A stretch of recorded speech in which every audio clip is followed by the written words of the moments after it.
Hey, isn't that poor Rick? Having someone as broke as you around lowers this place's class. Get out of here now. After my wife told me about some unexpected income, we went to a high-end sushi restaurant as a family, only to run into a former classmate who started mocking me for being poor. This guy has been harassing me since our school days, and it's really ruining the special outing my wife arranged for our family at this fancy sushi place. I can't stand him belittling not only me but also my family, especially when he has no idea about the hardships we've gone through. I tried to control myself, not wanting to cause a scene in front of the restaurant and my family, and thought we should just eat our sushi and leave as soon as possible. But I never imagined my wife's remark would lead to what happened next. I'm Rick, currently 26 years old. I work at a food manufacturing plant. I married my wife, Mia, 3 years ago. We were blessed with a child soon after, and our daughter is now 3 years old. Mia and I met in a badminton club at our university. Although it was badminton, since it was a club activity, it wasn't serious training but rather a casual gathering aimed at working up a light sweat and then enjoying some beer. Having been seriously involved in tennis during middle and high school, I initially thought the badminton club would be similar. So, I was quite taken aback to find it was more about socializing. Hey, Rick, what made you decide to try badminton? At one of the club's parties, where I quietly took a seat in the corner, Mia came over and asked me. I played tennis in middle and high school, thought badminton could be fun too. No wonder you're so good at it.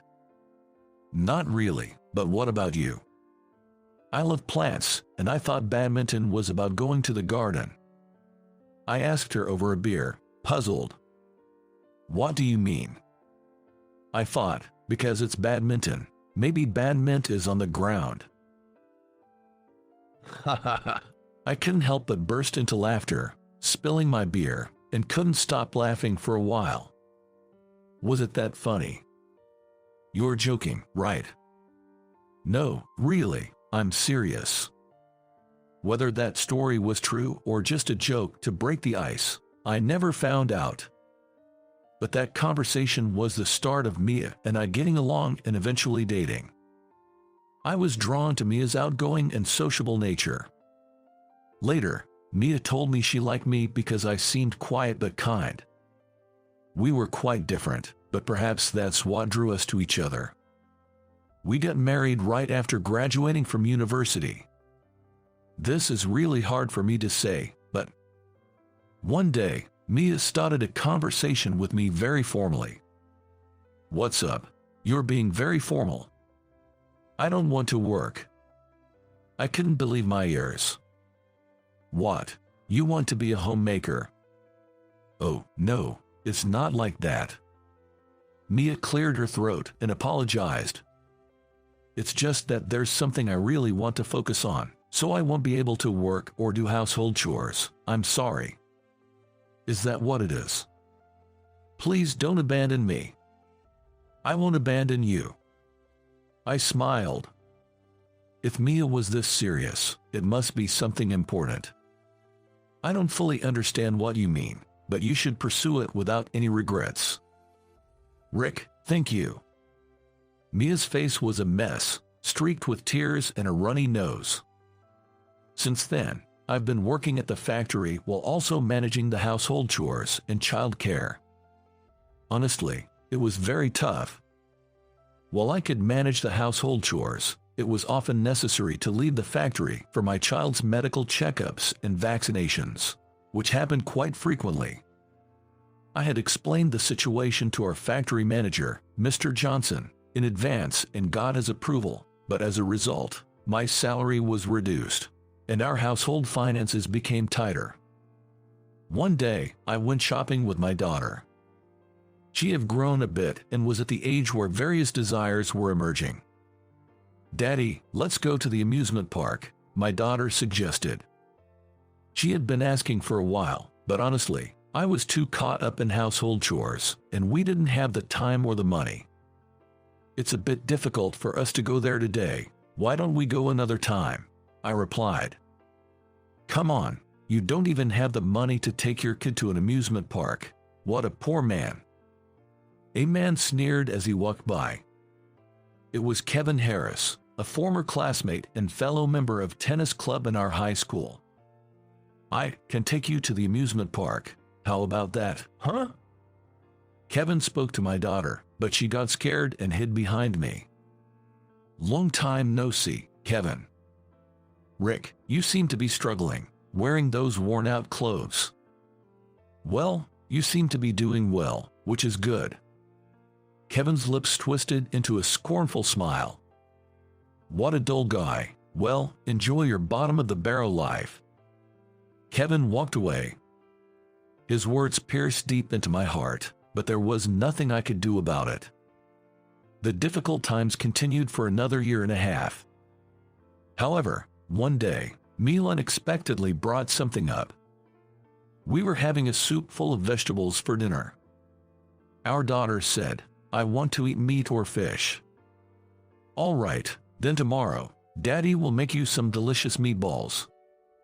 Occasionally, I could afford to buy ground meat. I could manage that much at least. Wait a minute, I have something to discuss with both of you about tomorrow. Mia put down her spoon and spoke formally, so we all followed suit. Rick, please take the day off from work tomorrow. Yes, no wait, what do you mean? Tomorrow, we're going to the amusement park. Our daughter cheered loudly, asking Mia, can we get on the rotating ones? Merry-go-round, Ferris wheel, we'll ride both. Our daughter shrieked with joy. But that's not all. What? There's more to that. Mia smirked. Tomorrow night, we're going out for sushi. Our daughter got even more excited, asking, the rotating kind. Unfortunately, it won't be rotating. Our daughter seemed disappointed. Oh, it's not rotating. Oh no, if not rotating, that means we will be served expensive and delicious sushi. I explained to our daughter, though honestly, I was confused by the sudden turn of events. What's going on all of a sudden? I hate to break it to you, but we can't afford that. Actually, we've had some unexpected income. Did you win the lottery or something? Mia just smirked. I'll announce the details tomorrow while we're having sushi. While Mia and our daughter seemed thrilled, I, who managed our household budget, couldn't help but feel anxious. As promised, I took the next day off work. I felt a bit guilty for lying to my workplace about having a cold due to the sudden leave, but seeing my daughter's excitement for the amusement park, I decided it was okay. True to her word, we rode the merry-go-round and the Ferris wheel, and my daughter was delighted. That night, we really went to the upscale sushi restaurant. I'm not very familiar with sushi restaurants, but looking at the menu, I was almost floored by the prices. If Mia's unexpected income turns out to be a fabrication, our only way out would be either to dine and dash or to wash dishes to pay the bill. With these thoughts, I couldn't really appreciate the sushi we were having. When we had eaten a fair bit, 2 customers came in and took seats at the counter. Chef, we'll have 2 specialty courses for the day, please. Looking closer, one of them was Kevin. Running into him again, I really must be out of luck.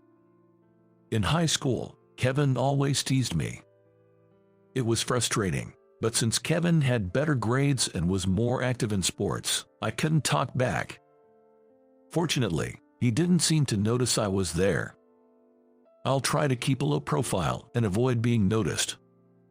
Just as I thought that, my daughter said, "Daddy, this is delicious," which made Kevin turn around and notice us. Oh, isn't that poor Rick? What a coincidence. Well, someone you know. Kevin handed me his business card and a sample of a beauty serum. Very pleased to meet you, ma'am. This is what I do. The business card featured the company name and the words Chief Executive Officer. Well, So you're the CEO. My company deals in cosmetics and beauty equipment. Please keep us in mind.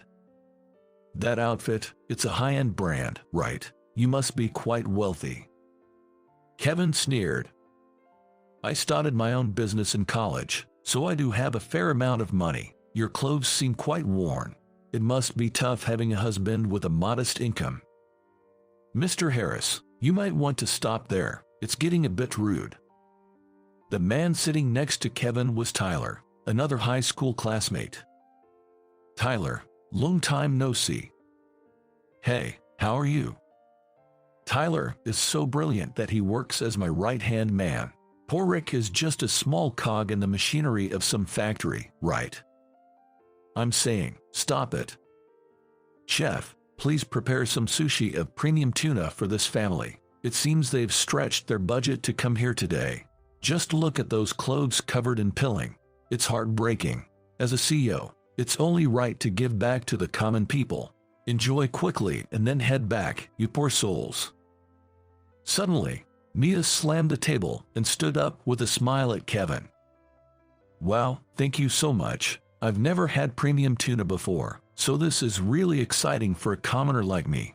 Well, excuse me, I'll just go touch up my makeup. I knew that Mia was truly angry. Oh, by the way, you might want to search online with Mia Channel and Beauty Serum. With a firm tone, Mia whispered to Kevin and then disappeared into the bathroom. Kevin was taken aback and didn't move, but Tyler searched on his phone and showed it to Kevin. I also did a search and found a YouTube video. Playing the video, Mia appeared. Hi, Mia Channel here. Today, I'd like to introduce my favorite beauty serum. I recognized the logo of the serum that Mia was promoting. It was the same as the sample Kevin had just given her. Wait, is your wife a YouTuber? Sounds like it. Moreover, the view count was incredibly high. I couldn't grasp what was happening. Believe it or not, I'm a YouTuber with 1 million subscribers. Mia returned from the bathroom. The serum sample from earlier, I thought it looked familiar. Turns out, it was the one I introduced on behalf of your company. Oh yes, I was informed that we were using YouTubers for promotion. So, it turns out that 80% of our company's sales are due to the advertising by influencers from Mia's agency. Mia frowned. And I made a call to the agency earlier. I told them not to take any more requests from your company because of the bad vibes. The higher-ups agreed with me. Oh my, that's really bad. Kevin was clearly rattled. Rick, happy birthday. Ha! Surprise. It's still 2 weeks away, but thanks. Honestly, it was quite thrilling to see Kevin so flustered. How did a guy like you manage to marry a famous YouTuber? Kevin pressed me for an answer. Well, I didn't even know. That's because Mia explained the whole story. Her journey as a YouTuber started from the day she said she didn't want to work. It apparently took over a year before her view count started to grow. It's all thanks to Rick. Mia held my hand. Because Rick took care of work, household chores, and child care, I could focus on being a YouTuber. I'm truly grateful to him. Kevin was speechless. You know, Tyler addressed Kevin. Do you remember when you made the select team for the last high school tournament? Yeah, I was almost dropped because of an injury, but somehow made it into the team. That was thanks to Rick. What do you mean? Rick was already set for the select team, and he went straight to Coach Miller to speak up on your behalf, saying that you were needed. Kevin looked at me. Is that true? Well, we did need you. You're competitive and hardworking. Without you, we'd have been knocked out in the qualifiers. And Tyler, how do you know about this? Just happened to pass by. Oh, okay. Kevin apologized to me. I was repaying your support with ingratitude without even knowing it. I'm sorry. I hope you can forgive me. As long as you understand, it's fine. Well, my company might go under now, so I guess this is what I get for my past actions. No worries, that's all right, it was a lie. What? The part about calling the agency was a lie. There's no way a single word from me could sway the office to that extent, right? Tyler laughed as Kevin stood dumbfounded. Tyler, you knew, didn't you? A little thought would have made it clear. It's your fault for being deceived. I knew it was Rick's classmate's company from the start because he told me before. But anyway, it's good that you apologized properly. Please continue to be good friends with Rick, okay? We spent the rest of our time at the restaurant reminiscing and having a good time. After a while, as Mia's work stabilized and she had more free time, our lives also began to change for the better. We moved into a 2-story house, allowing us to lead a more comfortable and affluent life. With the newfound financial stability, I also found a time to start playing soccer again, but this time as an adult in a local league. Kevin joined the same team, and now we sweat it out on the field together every month. After the games, we often say we're just going out to rehydrate, but we end up at a bar, enjoying each other's company. Currently, I find joy in every day. My name is Jason. I'm in my 4th year as a working professional.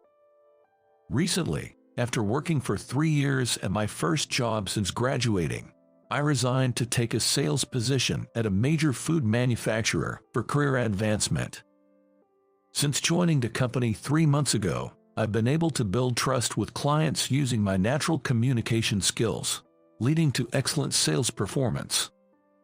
I grew up helping out at my family's flower shop, which is probably why I've always had an exceptional memory and learned tasks quicker than most. Now, I use this knack for remembering things and the knowledge from our family business by bringing small bouquets to meetings with clients or preparing blue roses for those who are starting their own businesses. The blue rose signifies making dreams come true, so I always include a wish for their new venture's success along with a gift. Clients and business partners appreciate this thoughtful gesture, earning me a lot of respect and high regard. Consequently, I'm held in high esteem by my peers and even by managers from other departments, as they begin to see me as a competent and reliable individual. However, there's one person who doesn't seem to appreciate my work and seems to have it out for me. My boss, Michael. Every day, he sets unrealistic expectations and berates me if I fail to meet them. Today, after 5 p.m., as I was about to leave, Michael called me over. Hey, Jason, I'm going to let you in on the meeting with them foods the day after tomorrow. I need you to prepare the presentation materials, he said. A meeting? Oh, the day after tomorrow. What? You got a problem with that? I'll review the materials, so have them on my desk before work starts tomorrow. But I thought I was off that project. Shut up. Don't give me any lip. I've emailed you all the details. Remember, it's due by 8 a.m. tomorrow. This is just unreasonable. What? Can't handle it. You're really useless, aren't you? Damn it, not this again. I'm giving you a chance to be involved in a major project, and you don't even have the ambition. Newbies like you are just worthless. Fine. I'll have the materials ready by 8 a.m. tomorrow. Just do what you're told from the start. Thanks, I'm off then. Bye. Michael seems to exploit my competitive nature by provoking me with challenging tasks, offloading his responsibilities onto me, the newcomer. This kind of harassment had become a daily occurrence. It seems the simple reason behind this is that Michael used to be the star employee until I joined, and he's frustrated that I'm now getting all the attention. In other words, it's jealousy. As my presence in the company garners more attention, Michael feels his own presence diminishing, leading to such harassment. Sighing, I reboot my turned-off PC to check the email from Michael. preparing myself for an all-nighter. A year into enduring Michael's constant harassment, a new recruit named Lucas joined the sales department. Being the closest in age and having a good sales record, I was appointed as his mentor. Lucas was a quiet, earnest young man, not the most efficient but very diligent and careful in his work, which was commendable. I did my best to guide Lucas, who was struggling to learn the ropes of the job. Thanks to this, about 3 months after Lucas joined, he had grown capable enough to secure contracts and even win some new business without my accompaniment. As Lucas became more proficient, we worked closely together, checking on our progress and holding meetings, making for busy yet fulfilling days. Eventually, I noticed that Michael's harassment had subsided. Come to think of it, Michael hasn't been giving me impossible tasks lately. Impossible tasks. Before you joined, since I was a newcomer from another company, Michael used to harass me by assigning me to endless projects or burdening me with an unreasonable number of accounts. Is that so? It's silly, really. He was probably jealous of my sales performance. Well, it helped me improve my multitasking skills. Jason, you're impressive. I just wanted to make a good start in my first year after switching jobs, so I was really determined. Lucas, are you feeling all right? You look pale. No, it's just that. During our casual chat after a meeting, Lucas's expression darkened when I mentioned Michael. Curious, I pressed for details and discovered that Michael had shifted his target from me to Lucas. I was shocked to learn that Lucas had been facing harassment from Michael in my absence. When you're out visiting clients, Michael clearly assigns me tasks that should be his responsibility. The deadlines are tight, and if I'm even slightly delayed, he calls me slowpoke or useless and berates me. I had no idea. Sorry for not noticing sooner. From now on, if you're given an unreasonable workload that exceeds your capacity, please consult with me immediately. Thank you so much. Michael won't listen even if you refuse. He keeps piling on the work, doing who knows what himself. Let's handle this together. And if it gets too much, we can escalate it to someone higher up. Okay. A few days after this conversation, as I began to subtly support Lucas, Michael didn't take kindly to it, and the harassment escalated. The tasks assigned to Lucas started to include those that should have been handled by Michael, who is at a managerial level. Of course, these were tasks that Lucas, still a newcomer, had yet to learn. Michael, displeased that Lucas sought my advice, started to harass us both blatantly, intending to trouble us. Naturally, this meant I had to take on a significant portion of Michael's work that Lucas couldn't handle. Despite being blameless, Lucas felt inferior and guilty towards me. He was thriving and enjoying his work, but being overwhelmed with tasks not meant for him led to an increase in mistakes and a loss of confidence. I couldn't stand the situation and confronted Michael directly while trying my best to support Lucas. Michael, I can't accept the way you're allocating work. What? You two are just too incompetent, so I'm trying to train you. Enough. Both Lucas and I are swamped with our own tasks. This is going to affect our clients as well. That's the problem. You're both too slow. Make sure not to inconvenience our valued clients. Michael dismissed my complaints, leaving the two of us overwhelmed with work. Then, an incident occurred. Hey, Michael, where are the documents for today's meeting? I left that to Lucas. Hey, Lucas, bring the documents, quick.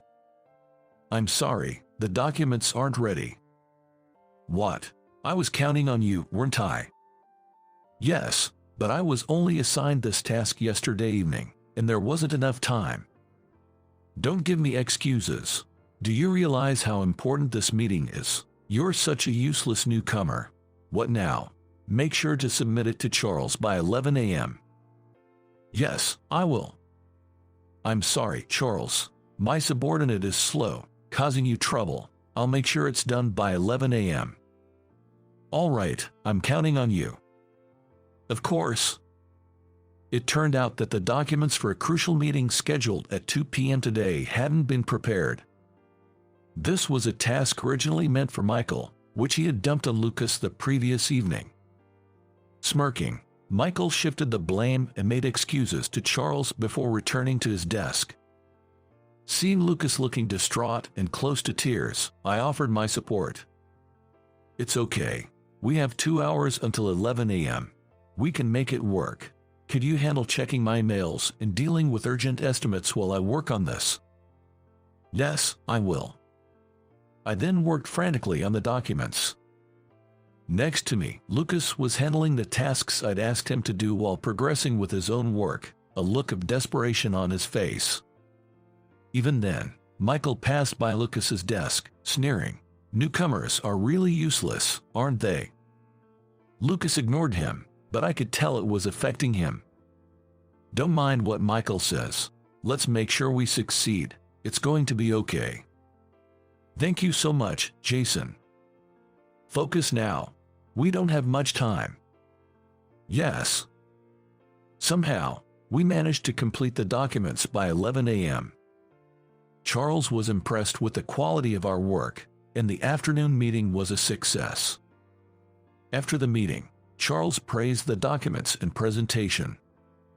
By the time we returned to our department, Lucas looked much better, which relieved me. Phew, that was close. Things always seem to work out. Thank you so much for your help. It's my duty as your mentor, but as for Michael, that's enough. I won't let it slide any longer. I'll definitely bring this up during the next performance review. I agree. I won't forgive him either. Huh? It was surprising to see Lucas, who's always been mild-mannered and kind, hardly ever speaking ill of anyone, say I won't forgive him with a sly smile. As we returned to the sales department, Michael approached us with a smirk. What is it this time, Michael? I heard the deal somehow went through. Yes, we've secured the contract, so there's no need for concern. Hey, Lucas, got bailed out by Jason again. Huh, lucky you, but you're still slow, and as a newbie, you're just not cutting it. I've already submitted the lowest possible performance review for you. Wait a minute, Michael. Your behavior lately is unacceptable. Jason, getting a little cocky just because you can do some work. What about you, Lucas? Got nothing to say. What's with that face? Remember, I'm the manager here.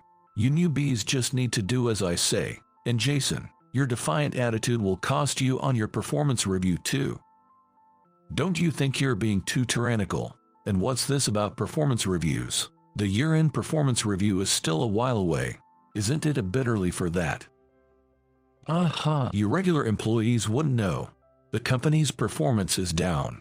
So we're looking for volunteers for early retirement at the mid-year mark. I was compiling a list of candidates for that. As a manager, it's my job to submit the performance reviews of my subordinates to the higher-ups. Both of you, being as incompetent as you are on that list for sure. What did you say? Michael's words made my blood boil instantly. As I was about to retort, Lucas grabbed my hand to stop me. Hey, Lucas, this is just too much.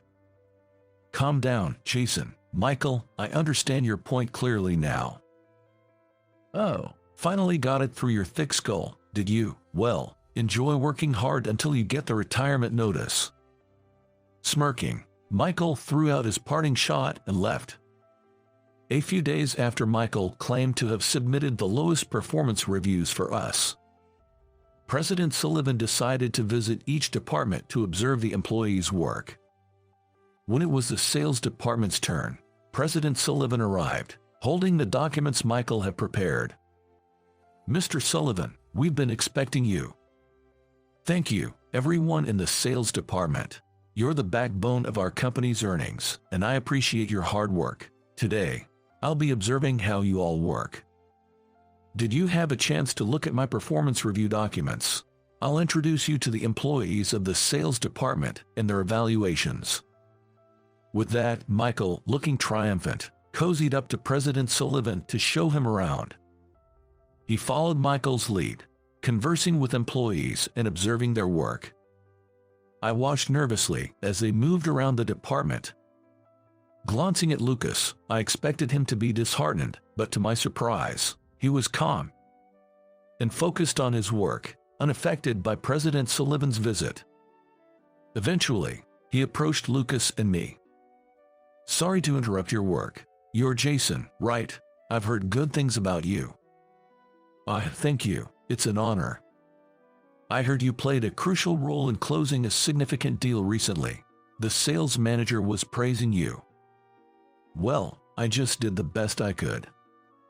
"Mr. Sullivan, Jason is capable in his work, but his attitude toward superiors needs improvement. Despite my clear instructions, he was late, and even the preparation for that deal had us on edge until the last minute." "Oh, that's because I had a lot of tasks to handle. I apologize for any concern I caused you." "Jason, your problem is making excuses. Be mindful of that." I clenched my teeth, feeling dominated by Michael's narrative. Still, I didn't want to show any petty disputes in front of President Sullivan, so I held back. "And this new recruit Lucas, whom Jason has been mentoring, is just incapable." "Is that so, really?" "Yes, it's true. As his manager, it's been tough on me. The preparation for that deal being last minute was Lucas's fault, despite my instructions. He hadn't completed the documents even on the morning of the meeting. And then he made excuses about not having enough time and ran to Jason for help. He's slow and just a hassle to deal with. He's a prime candidate for voluntary resignation." Michael gloated as he disparaged Lucas and me to President Sullivan. I clenched my fists in frustration. "Michael, was it? You say some interesting things. What's this about a candidate for voluntary resignation? And is my son really that useless?" "Huh? Son?" "Yes, that's right. Even without parental bias, Lucas seems to be handling quite a significant workload for someone only half a year into his job. And he's delivering results. What exactly are these performance reviews based on? Care to explain in detail, Michael?" Michael's face went pale at his words. Turns out, Lucas was his son. With the company's performance in decline, I investigated and found that the sales department's results have been deteriorating for the past 3 years. I've been hearing unsettling things from within the department, and since sales are the pillar of our company, I decided to employ my son here to get a true sense of the situation. "Is that really how it happened?" I had him use his mother's surname to avoid any undue attention from the staff. "Michael, I've heard quite a bit about you from Lucas." "No, that's not how it is." "What's not?" "I haven't said anything yet. I didn't do anything wrong." Lucas, who had been silently observing the exchange, stood up and addressed his father, President Sullivan. "President Sullivan, everyone in the sales department has been incredibly kind and instructive. Jason, in particular, has been a great help. Despite my shortcomings, he's supported me through the unreasonable workload imposed by Michael and managed his own tasks flawlessly. Michael may blame the recent deal's preparation on me, but he was actually responsible. It was impossible to meet the deadline with his timely instructions given just the evening before. For someone only half a year into the job, handling that negotiation from grasping the details to preparing the documents and presenting to the executive team was an insurmountable task. Yet, Jason accomplished it with remarkable skill. He's truly exceptional." "I see, Jason. I'm truly grateful you've been there for Lucas. Moreover, I've thoroughly investigated the causes of the sales department's downturn. Here's the report." Lucas handed over a thick report to President Sullivan, detailing the harassment from Michael, how it pressured the work environment, and negatively impacted the actual sales performance. It also outlined how Michael's domineering attitude disrupted normal communications within the department, leading to delays. The report was filled with concrete examples of the company's losses and detailed accounts of power and moral harassment incidents. After reviewing the report, President Sullivan, red-faced with anger, glared at Michael. "What's this about? The situation is much more serious than what I was led to believe. We have no place for someone who envies and sabotages others. It's not like that. I can't trust a word you say, and to think you had the audacity to submit such a falsified performance review. I'm speechless at the audacity. Moreover, the sales department's performance has been improving over the past year. There were no plans for layoffs. We won't discard valuable employees. It's clear now why the department has been recovering. But it's equally clear that we have no need for someone like you in our company. You're fired." With that, President Sullivan tore up the performance review documents Michael had submitted. Despite Michael's attempts to justify himself, President Sullivan didn't entertain any of it. Following a thorough investigation ordered by President Sullivan himself, Michael was officially dismissed for misconduct. Michael was left in a daze, collapsing as he received the news. When he finally left the company, no one said a word to him. Around the same time Michael was dismissed, I was promoted. My contribution to the company and my work ethic had been recognized. I was appointed the youngest manager in the department. Congratulations on your promotion, Jason. Thanks, Lucas. I'm glad you're my senior and boss, Jason. With you handling things, even the most challenging tasks turned into successes. I truly admire you. Easy there, you'll make me too proud. But thanks. Did President Sullivan praise me that much during the personnel review? What are you talking about? We don't discuss work at home. I just shared the facts as casual conversation. You've really come a long way, Lucas. Let's keep up the good work together, and if you'd like, maybe you can put this at home. I handed Lucas a small bouquet of dahlias. He joked, shouldn't I be the one giving you flowers? But those flowers represented my gratitude. The dahlia's meaning is gratitude. I resolved to fully leverage the opportunity Lucas had given me and to strive harder in my